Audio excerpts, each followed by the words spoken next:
Les élections présidentielles au Chili se sont soldées par un résultat historique, avec la victoire du candidat progressiste, le jeune Gabriel Boric, face à son adversaire, le candidat d'extrême droite, José Antonio Kast.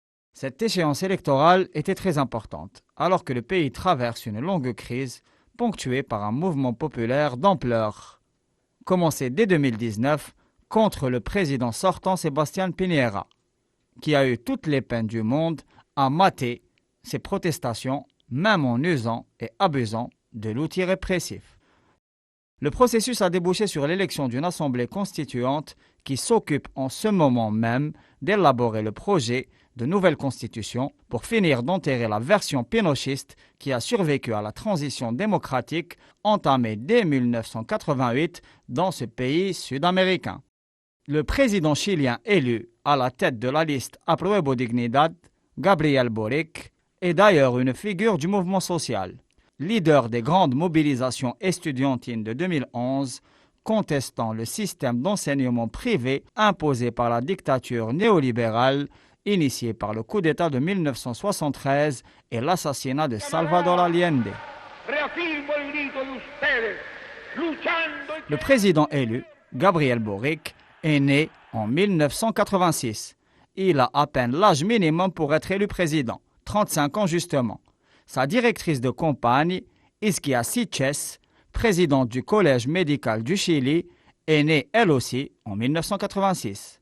Camilla Vallejo, ancienne leader estudiantine de 2011, comme Boric, est née en 1988 et elle est la présidente du groupe parlementaire du Parti communiste. Le député de Revolución Democrática, l'un des partis les plus importants du Frente Amplio, avec celui dirigé par Boric, Convergencia Social, Convergence Sociale, et Giorgio Jackson, et il est né en 1987.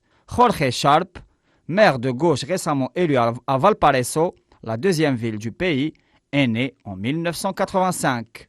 Iracy Hassler, maire communiste de Santiago Centro, est né en 1990.